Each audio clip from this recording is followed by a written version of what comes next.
She stirred in her sleep, her white scales glinting in the moonlight as she slowly opened her golden eyes.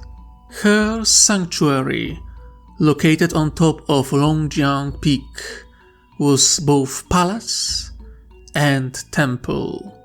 One of the biggest on Shangtian, a world colonized in the days of her grandparents, barely over 1,000 years ago.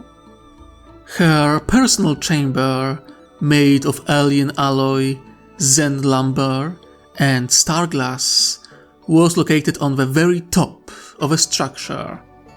She laid on the actual peak of a mountain, nothing more than a bit of jagged rock surrounded by a sand garden.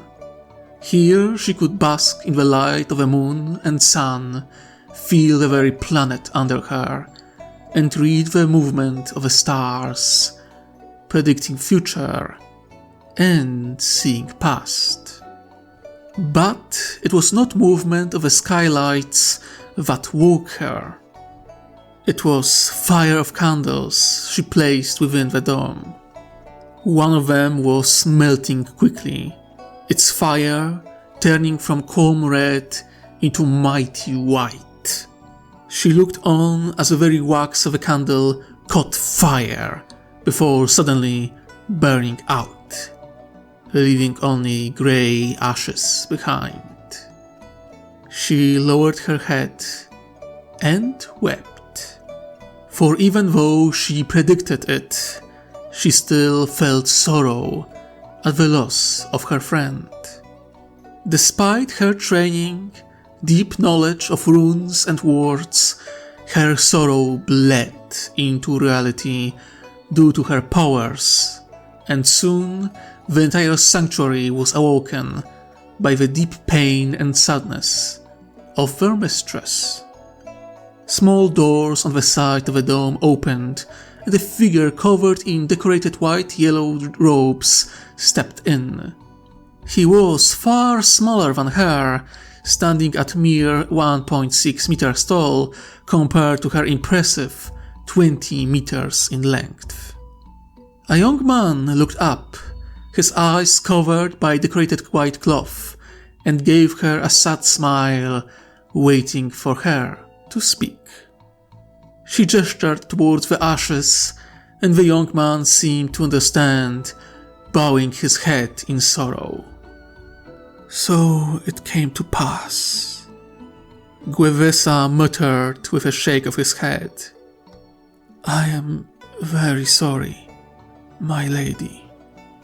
His words were sincere, and she felt as he touched his mind to hers, sharing his memories of the Seeker. She smiled, returning the gesture, cherishing the connection. "He is gone, Hayun," she said after a moment. "In the grip of iron, surrounded by darkness, he burned and died, staying true to himself. I'm sure the goddess will guide him in the last stretch of his journey." Human answered, holding the circular symbol of faith in his hand. "I would wish him to find peace by the journey's end, but knowing Aun Kovash, he will become a guiding light for others to follow." Bai Guangxian nodded at that. As a Domati matriarch and powerful psyker, she wasn't one to blindly follow gods of any kind, especially with knowledge of what things hid in the dark realms within the Great Sea. Yet, for all that, she didn't reject nor ignore the faith in the goddess Te Auva, the religious interpretation of Tao philosophy and way of life. In fact, she found comfort in the words of a small believer, just as she was sure that if he could, Aun Kovash would continue to guide others on the one path, even long after his own departure from the world of the living. That much is true, little helper. She let out a sad breath as she steadied herself, eyes still locked on the small ash pile. Please, collect those ashes. I will use them in the future. The human bowed and moved towards the line of candles, flickering alongside the wall. Hundreds of them, all made with the help of her power. Some were tied to people, some to places, others were made as a warning signal. Majority were there for her own protection. Even with all her training, runes, wards, and natural ability to resist whispers of the dark, looking too deeply into the sea was neither simple nor safe.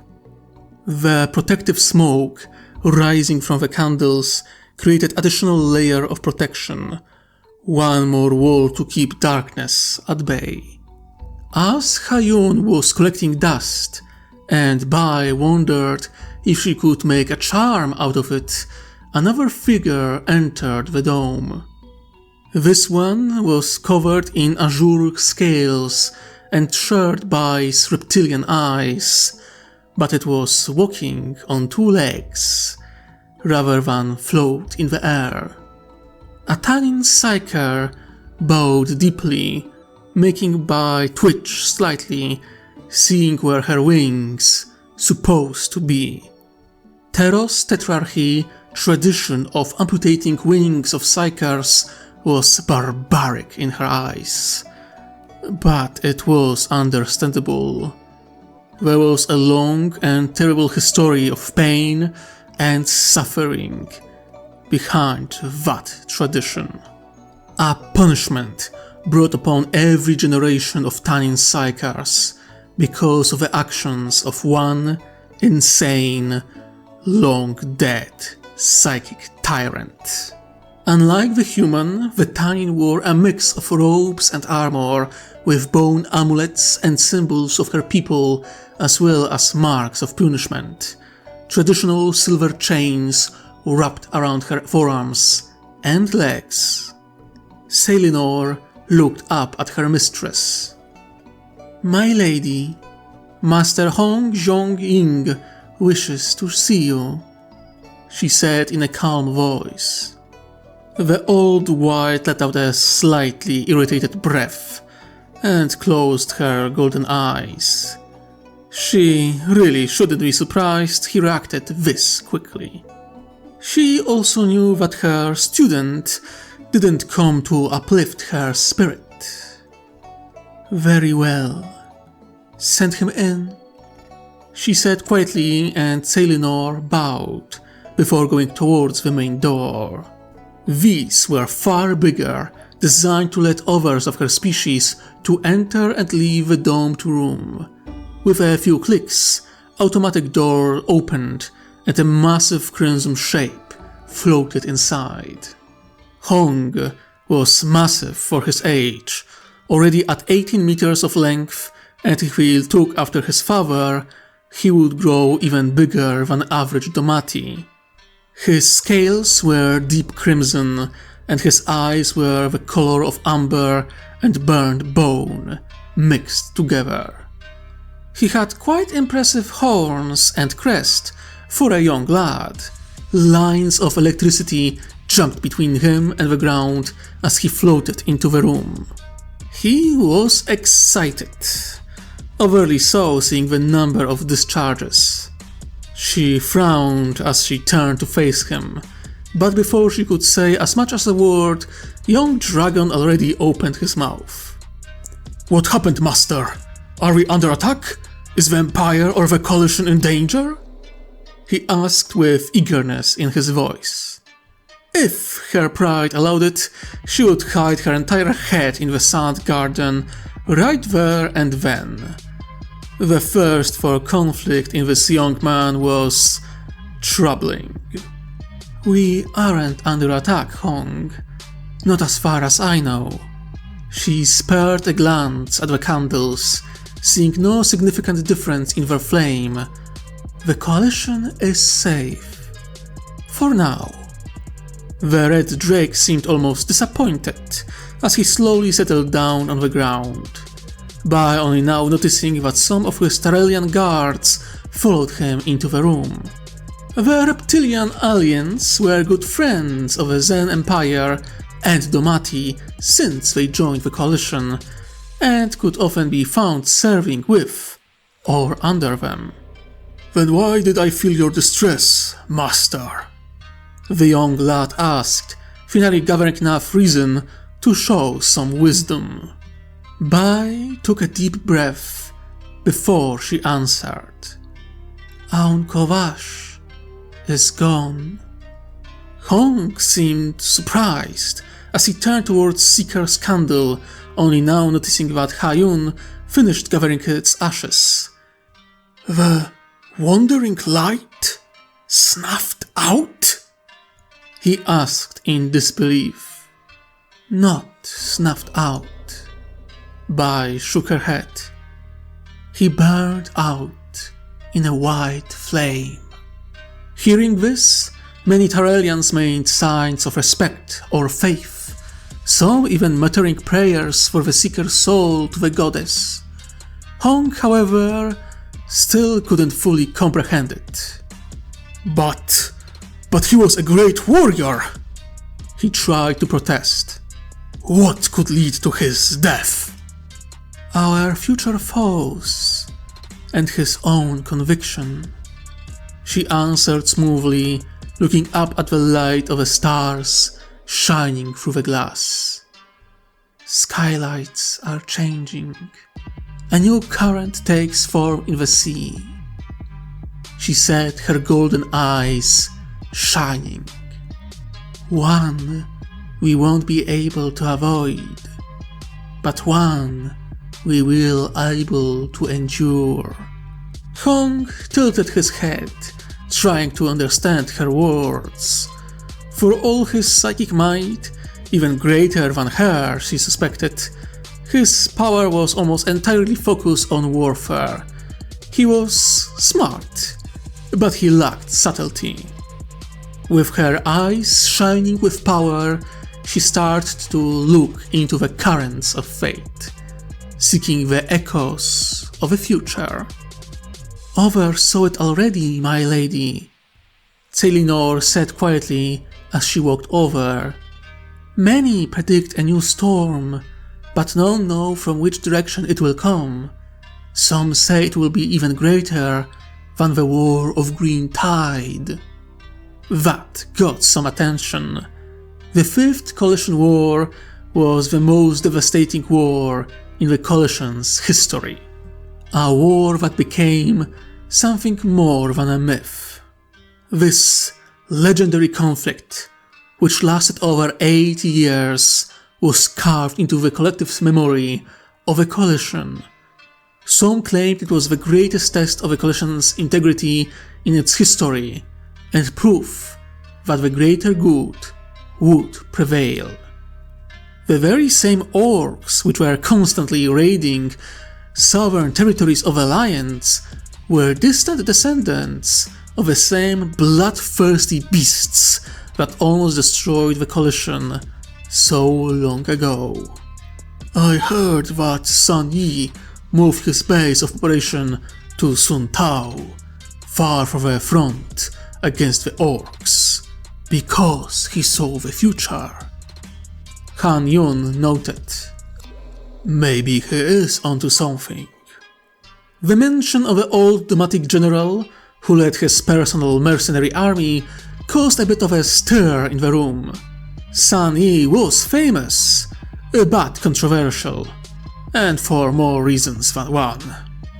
Hong scoffed at the very notion. "The old purple is losing his touch," he countered. "For almost a decade, Coalition fought with the orcs. Commander Farsight is keeping them at bay on Arkunasha as we speak. It's obvious that threat will come from the Spinward direction." he stated with an air of total confidence. Others joined the discussion, eager to throw their own silver coin into the mix. They were so preoccupied with it that they missed that their master remained silent. Bai's eyes glinted with power. As she glimpsed into the future and observed the direction of rising smoke from hundreds of candles. She reached up with her soul, drawing runes of power and control into the sand, deaf to the discussion between her disciples. She did her best to get a clear picture, or as clean as she could, shunting whispers of the dark powers away with her immense will. After a long moment of concentration, she spoke. First comes the battle on the distant edge, a clash of crimson, retribution's pledge. No mercy given, no mercy returned, a lesson of vengeance, cruelly learned. A stream of deceit calls a grey warden near, a pact is struck, though shadowed by fear. The deadly strike with a desperate hand, yet folly blinds what they had planned. For nothing can halt the rising tide, the gates once sealed will open wide. A flood of faith, of fire, of bitter hate, devouring worlds beneath its weight. Many shall rise, their courage aflame, three stand above, remembered by name. Will they stem the tide, hold back the pain, or fall consumed by the burning rain? In shadowed depths I see a spark, a horned beast rises to claim the dark. Free serve its greed, stroking the pyre, feeding its hunger, fueling its fire. A three-headed dragon laughs at the fray, ally or foe, none yet can say. Its laughter echoes, a chilling sound, its fate entwined where truth is found. A shadow stirs beyond the veil, from nameless depth where senses fail. No light to cherish, no hope to mend, a hunger that devours without end. The light in her eyes faded, and the mighty matriarch fell onto the sand and rock with a groan, the impact shaking the entire sanctuary. Master! For all his bravado, Hong was first to bend over her, eyes full of concern. Are you alright? As he got close, a few sparks of lightning jumped between them, carrying emotions, thoughts, and power. She kept much of what she saw to herself, but she appreciated her student, sharing his lightning with hers. One that felt so fragile after she dove so deeply into the sea. That was very long prophecy, even for you, my lady. Ha-Yun rushed to her, laying a hand on her side. Water! Selinor, call for water! He commanded, placing a second hand on her side and slowly pouring his own power into her, helping her recover. Selinor rushed to do as she was bidden, and in moments, number of drones arrived, carrying a sizable bowl of water, and placed it near Bai's head, as everyone who was already in the room, and now many more besides, gathered all around her, concerned for her health. Bai cursed herself as she raised her head and started to drink. She allowed herself to see further than she should, and while she saw a lot, the images were blurry, close, unclear, and she knew enough to know that she wouldn't be able to read all the clues herself. She licked out the last bit of water and let out a shattering breath, before rising high and proud above all who have gathered. There were so many of them. Her disciples, her servants, her guards. No matter the age, gender, or species, all looked directly at her, awaiting her orders, awaiting to hear her will. She took a deep breath, closed her eyes, infused all the doubt and concern into confidence. When she opened her golden eyes, she was matriarch once more, strong, proud, powerful, someone in control, no matter the situation. Vorak, prepare my ship. She looked at her Tyrellian captain. Prepare supplies for a month-long journey. By your will, lady. The tall reptile like Xeno, with a head of Camelon, bowed in respect, before quickly leaving the room to do his duty. Selenor, I shall leave the sanctuary to you. Keep it safe during my absence, she said with a note of pride. I know you will not fail me in this duty. I am honored, my lady. The wingless psyker bowed before her. Hayun, gather those who should accompany me on my journey. I don't know how long before I could return, but I don't expect to return quickly. Coordinate with Selenor to ensure both Sanctuary and my court could continue to work properly, she ordered. By Tauva, it will be so. The blind psyker confirmed, moving to stand next to his wingless counterpart. Finally, she turned to her most important student, the Crimson Domati, who quietly sat in the sand, awaiting her words. In her mind, she cursed herself once more. This wasn't what she planned for him. He was supposed to stay here and learn patience. But they were already running out of time. There was so little time and so many things had to be put into motion. And for good or worse, she couldn't leave him alone. Gather all you need, young blood. You will travel with me, she announced. Of course, master. But what is our destination? Hong asked. She rolled her eyes. I thought it would be obvious, lad. I need to consult the best of seers in the coalition, one which is your mother. We are going to Zen, she announced. Hong's eyes lighted up at that, smiling from ear to ear. Really? Ha! It's been years since I saw my family. He was cheerful, and she had to bring it down a notch. That's royal family to you, lad. Remember that your parents sent you here, temporarily stripping you from your title. You won't be prince back on Zen, only my student. She chastised him in a stern voice. His ears dropped and he lowered his head. Of course, master, he answered quietly, although a note of happiness to see his home planet once more was still there. Bai let out a breath and shook her head. 12 years of training, and she was yet to find a way to hammer some wisdom into that thick skull. There was progress, for sure, but far from what she wanted to accomplish.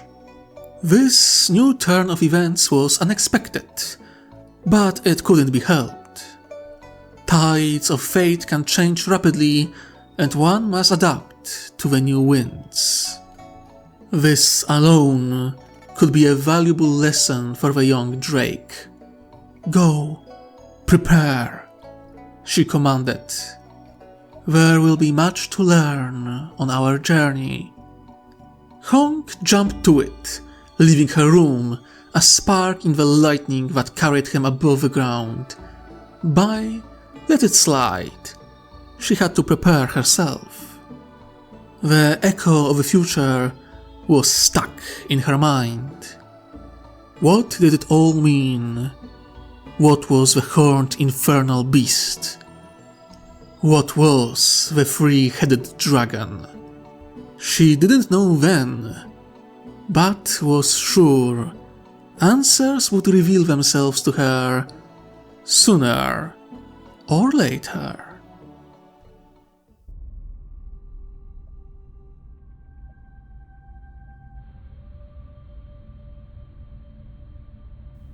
A turquoise thunderhawk broke the smoke-filled skies of Prime Gala. Below, great factories roared with fire as machines of war were produced en masse. Tens of thousands of slaves were hurried by their masters to feed insatiable machines. Great trains laughing with demonic plasma fire moved on massive trucks, carrying all the resources needed to feed the factories, or carrying their creations to the designated spots. But factories weren't the destination of the Thunderhawk, but the great citadel carved into the side of a mountain. Long ago, Crown Spire Keep stood in the very same place. A home to Imperial Knights of House Terran that colonized this once vibrant world. Now, once a great Imperial fortress was replaced by the devious creation of the Iron Warriors, eclipsing both size and might of Crown Spire tenfold, if not more. Line after line of defenses, great guns, traps, barbed wire, all fused with dozens of bastions long before one could even reach the first of four walls. The main citadel was fused with now barren mountain, creating a great mix of fort and factory that could withstand months of warfare. Dozens of anti-air emplacements tracked the Thunderhawk, decorated with three-headed Hydra of the Alpha Legion, despite them providing proper access codes. They were directed to a landing platform that extended from one of the inner bastions. The great machine slowed down and sat on the smooth metal surface before the doors opened. Only one member of the Alpha Legion stepped out of the Thunderhawk. He didn't look imposing, not by the long shot. His armor and helmet wasn't standard, that much was clear by the modified left visor, but outside of that, the legionaries didn't stand out from what people expected of Alpha Legion. Which was very much the intent. A standard bolt pistol and chainsword were at his hip as he moved towards the door. Two Iron Warriors, members of the Throne Breakers warband, guarding it in silence. They looked very much like standard Iron Warriors, with a few minor modifications here and there, but overall, nothing out of ordinary. I am Opheron, of the Hell's Hydra warband. Alpha Legionary spoke in a soothing tone. Your lord expects my presence. Both warriors nodded without saying a word, and the gate opened. As it did, it revealed another Iron Warrior, but this one was clearly different from others. His armor was more elaborate, and from his back, a dozen tentacle-like mechadendrites moved in seemingly erratic a fashion. Top of his helmet was elongated, making it look almost comical, if not for the cruel mask that hid the warrior's face. His armor was covered in spikes, far more than it was typical for the Iron Warrior to have. He held a sizable power staff crackling with power. But his unorthodox equipment wasn't what was truly unique about this warrior. It was a small group of slaves that accompanied him. Orc slaves. They were visibly smaller than their three cousins, with metal masks seared into their faces, and amalgamation of wires and tubes fused with their skulls. They cowered in the shadow of their master, carrying tools, boxes, and other equipment, backs bent in fear and submission. The slave master eyed the Alpha Legionary, his multiple mechanical arms moving in some unseen pattern. "Do you have the data?" He growled, and orcs surrounding him shuddered in fear. "I wouldn't be here if I didn't." Oferon answered smoothly. Iron Warrior eyed him for a few more moments before turning around and moving into the Citadel. "Follow me," was his only command. Oferon did so, staying silent and observing his surroundings. The Citadel was impressive, even by his standards. Not that he couldn't infiltrate it, but seeing hidden traps and cameras, he knew he would at least need to put some actual effort into his work. From time to time, one of the mechadendrites would shoot out like a whip, striking one of the greenskins, who cried out in pain and humiliation. For all the doubts he had about the deal with Vain, he had to admit, seeing vicious orcs reduced to cowering slaves was satisfying. They entered a new corridor, this one with windows to an internal courtyard. There he saw mortal troops of a desecrator, Infernal Guard he called them. They were armored and armed better than a standard guard regiment, though their equipment could hardly be called standard. He noticed growing fangs and tusks from a number of soldiers. They were mutating, becoming a new strain of uphumans. Some believed it to be due to power of a warp, but Orphan knew that Vain himself meddled with genetics of mortals to fuel his own ambition. The biggest proof of that was gigantic uphuman hidden behind a long crimson robe. A massive helmet with great horns hid his face. Every bit of a monster's body was hidden behind armored plate and that robe. Everything he wore was covered in strange runes that glowed with a dark flame. A long staff of office and a whip were his tools as he moved between the ranks, inspecting the troops. Horn Wardens they were called, a mix of priest and a commissar, who were screaming orders and instruction to gathered force. As he walked, he saw more of the Infernal Guard, their vehicles and mutated abominations, even fusions between mutants and machines, known as Black Hoofs, resembling something of a mythical centaur. "Impressed?" Slave Master asked, whipping one of the orcs with barely hidden glee. He was, but he wasn't going to say it out loud, so he simply nodded, not giving the Iron Warrior full satisfaction. That much was clear after he whipped each of the orc slave at least twice in quick succession after that, making them bleed with each strike. "You Alpha Legionaries have no appreciation for hard work," he muttered under his breath. Orpheron raised an eyebrow, yet remained silent. He couldn't care less for the opinion of a slaver. After a few more minutes, they reached an elevator that took them deep into the mountain's belly, and after another 15 minutes or so, they reached the command chamber of Desecrator. 2 Terminators of his personal guard stood watch, glaring at him with crimson visors. "Wait here!" Slave Master barked at the orcs, who cowered near the wall. He glared at them for a moment before turning to Orpheron. "Follow me."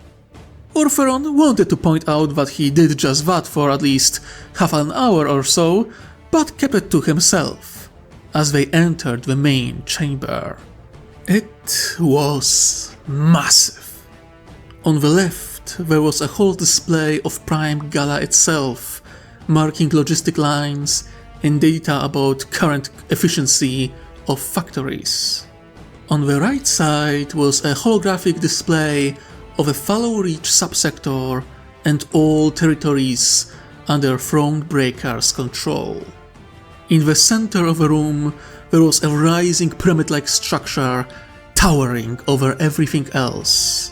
3 great thrones stood there, one for each member of Triumvirate. One, on the left, was made of simple hard iron with little to no decorations and only basic symbols of a 4th Legion. It was connected with multiple tubes and wires that slid under the pyramid structure to connect with dozens of systems and data receivers. On this throne sat the first member of the Infernal Triumvirate, Marzek Forgebane, known as Vain's Anvil, the Hell Scribe, and the Talisman. He observed Orpheron with his multiple mechanical green eyes on the left side of his face. The right side was covered completely by smooth yellow and black stripe-covered metal. Metal tubes protruded out of his throat into his chestplate. His left arm was replaced by a mechanical cybernetic of surprisingly high quality. A massive mechanical arm loomed over his right shoulder. He was Vain's warpsmith and responsible for the armory of the Thronebreakers. He was the master of logistics who ensured that both mortal and superhuman forces of the Tyrant were well equipped. They said he was more machine than man, and Orpheron believed that. It seemed as if little to no spark of humanity was left inside that armor. Only endless lines of codes, statistics, and projections driven forth by cruel logic. The throne on the right was total opposite. It was made of gleaming black marble, decorated with iron, brass, gold, silver, and dozens of other alloys. Demonic runes, words of power, and symbols of infernal faith were carved into the stone and glinting with crimson power. On both sides of the throne stood braziers, burning with demonic flame. The second member of Triumvirate sat there, gleaming with true power and engulfed by fire. Azrak the Pyrophane, known as Infernal Inspiration, the voice of Flame Binder, and the keeper of Ashen Truths. A former word-bearer, now a prophet possessed by a burning demon. He sat as one of the most loyal servants of Vain, taking the role of a Chaos Lord sorcerer. He served as a dark priest as well, boosting loyalty and morale of his forces. He was also responsible for contacting the Neverborn on his master's behalf. His very armor burned with demonic fire. A pair of horns was growing out of his head that fused with his helmet, a pair of infernal eyes burning so brightly they were white, followed Orpheron every step. A fang-filled mouth smiled at him as a pair of impressive wings twitched behind him. He held no weapon, but Orpheron doubted he needed any. Not with an infernal demon ever present within his body. Just like Marzek was supposedly more machine than man, some said that Asrak was more demon than man. And, just like before, Orpheron could very much believe that the thing watching him was more a creature of a warp than of a physical realm. Last was the throne standing in the middle, one that was slightly higher than the other two and without doubt far bigger than either of them. It was made of black marble and numerous alloys, marked by symbols of iron warriors and of throne breakers. A canopy made of wires and tubes connected with the construct, reaching up to the ceiling, most likely allowing the ever greater data transfer than that of Marzek throne. But, as impressive the throne was, it was nothing compared to Vain himself. He sat on the throne, covered in magnificent artificer power armor, towering head and shoulders over either of his lieutenants. He was larger than either of them, far larger. In fact, he was the biggest marine Orpheron ever saw in his life, by a large margin. He had no doubt that Vain could, quite literally, look down on the sons of Vulcan. Dozens of tentacle-like mechadendroids flowed down his shoulders as if they were a cape, yet each moved with clear intention of their master. An iron face mask glowed as if powered by plasma fire, with a pair of crimson eyes piercing Orpheron to his very core and making him shake in true fear.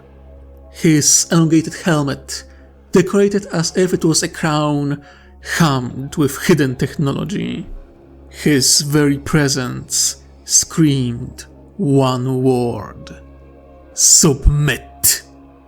And it took all of Orpheron willpower to not fall before him there and then.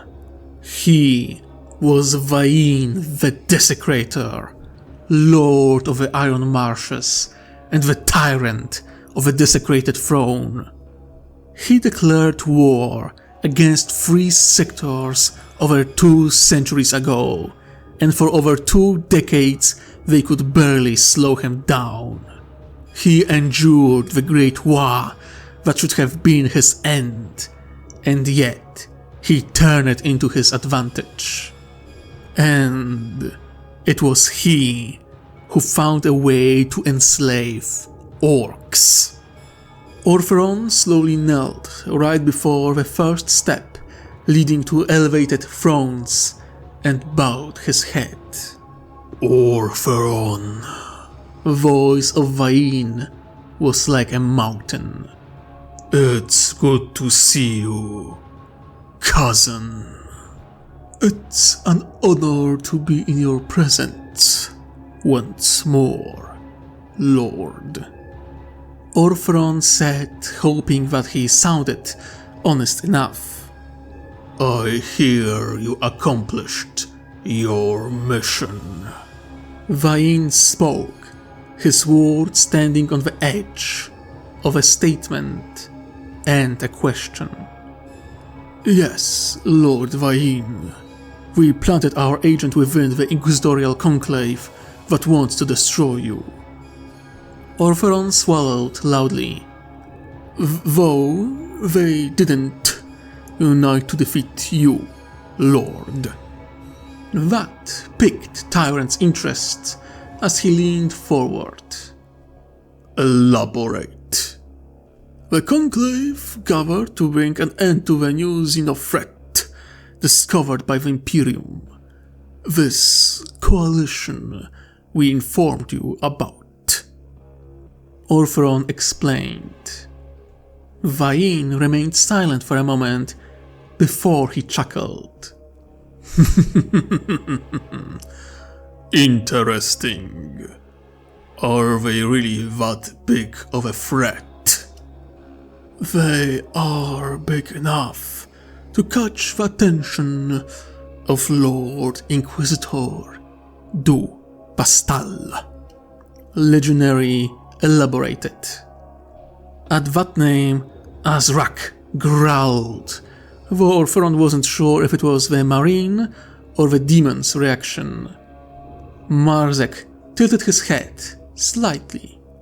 Potential threat level of a coalition unknown. Data limited. Threat substantial based on available information. Utility for our goals unknown. Warpsmith stated in mechanical voice. That much is true, old friend. Vain turned to Marzek. Which means we will need to find even more about them. He turned towards a stone table in the corner of the room. There, laying dismantled and in parts, laid a Tau exploration probe. This machine your warband provided me is quite interesting. Vain turned his attention back at Orpheron. Your next task will be to investigate those Xenos.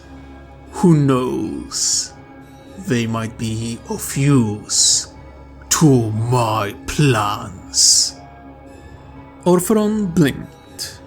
My lord, the Acteron, Dark Spire, and Crusade sector are mobilizing as we speak.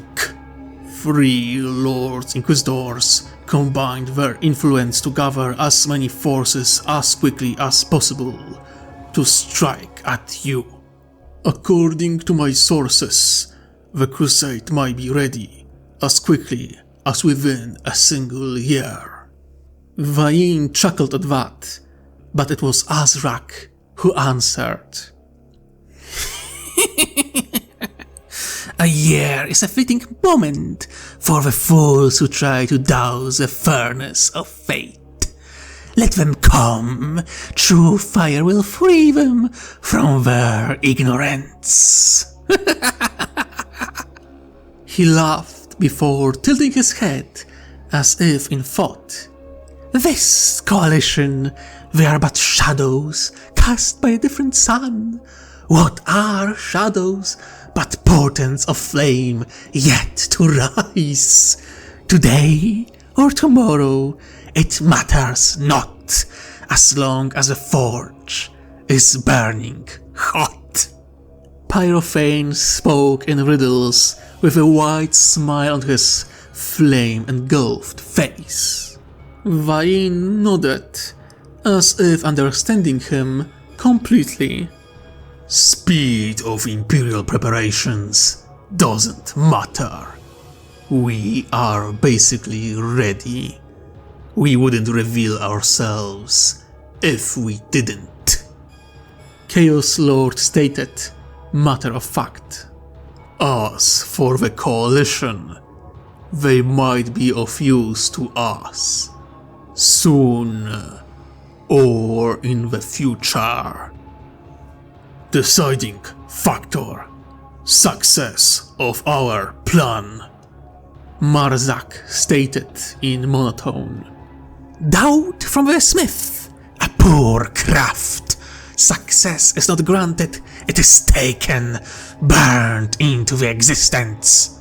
Plans are but embers until fanned into flame.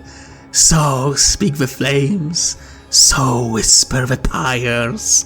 Still doesn't doubt the forge, Marzak. Would you claim otherwise? Whatever was inside Azrak seemed annoyed. Enough, Azrak. Vain's voice was calm, yet powerful. The plan is not in question, merely next steps we take. Marzak calculations serve a crucial part in my plans, as do your flames. Both have place in my design. Azrak licked his lips, but bowed his head. A forge requires both the hot fire and cold water to create true masterpieces. That it does. Vain nodded before turning back to Orpheron. Are you certain your agent will be able to drive sacrifices where they will be needed? He asked. Oh yes, my lord. Of that I am sure. Orpheron couldn't help but smile. The loyalist fools have no idea that we are already within their ranks. Very well. With a single gesture, a metal box rose from unseen before opening in the floor. Your reward. Orpheron raced to his feet and moved to the metal box and opened it. He smiled. Made to your specifications. Vain said with a note of pride in his voice, as Orpheron inspected a beautiful piece of power armor. The stealth field was a bit of a challenge, but it's been fully integrated, as well additional sensors. Orpheron turned to weapons laying inside the box, picking a sniper variant of a bolter. How many crates of ammunition? He asked. More than we agreed upon. A bonus for your swiftness in planting your agent. Vain answered truthfully. Speak with Carnex about transporting all 50 sets into your hands. He gestured at the slave master, who remained in the back of the room, kneeling. As the thrall keeper of a pirate citadel, he has enough hands under his command to deliver all we promised into your hands in a short amount of time. If you wish to buy more supplies for your warband, you can make all requests through him to Marzak. Orpheron turned to glance at Carnex, who didn't rise from his kneeling position before turning back to Vain. Thank you, my lord. I will do so. He bowed before looking up at Vain. Now, if you allow, I will leave. Vain was about to give him permission when Azrak suddenly stood up. All eyes turned to him, yet none spoke a word. After a few moments, Pyrophane chuckled, looking into the flame on his hand. A white snake gazed into the great sea and saw the fire of our forge, he said with a note of surprise before turning to Orpheron. They know of a three-headed beast that will slither into their home. They will cast light to seek you out. But you will not go unarmed. You are the friend of a tyrant, friend of a pyrophane. Kneel and know the generosity of a father of flame. Despite himself, Orpheron did so. He wasn't ready to deny a sorcerer as powerful as Azrak. The possessed stepped down from the pyramid to reach him, his hands glowing with infernal power. You walk through the shadows with favor of the Father of Darkness, the giver of flame, the horned god. May his flame blind the eyes of the Xenos. May the shadow he cast hide you from them. Through his blessing, your path shall be clear.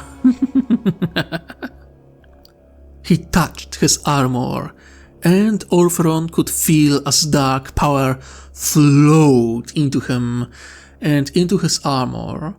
Runes appeared in the air as Sorcerer whispered a dark blessing over the son of Alpharius. When he finished, he made a gesture, binding Orpheron to rise and look him into his eyes. Know this, Orpheron, whisperer of Hell's Hydras.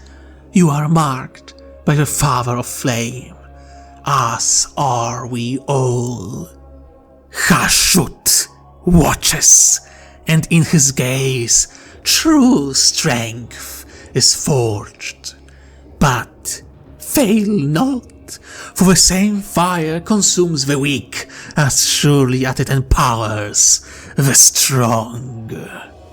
Orpheron silently swallowed bile that gathered in the back of his throat, concerned that with this one gesture he was changed on some level. Despite those thoughts, he bowed. As you say, Pyrophane, thank you for the blessing, he answered. Azrak seemed satisfied with that, and with one move of his wings he ascended into the air and back to his throne. Vain gave him a small nod, while Marzak for the first time showed any glint of emotion, his mechanical arm biting into the surface of his throne in expression of irritation. Succeed, and you shall be rewarded. Fail, and you shall know my wrath. Vain made it sound as if it was the very fact of reality. Go, Orpheron, and do my will. As you wish. Alpha Legionary bowed and quickly left the room. As the great doors closed behind him, he took a deep breath. It was hard to be a loyal servant of the Emperor these days.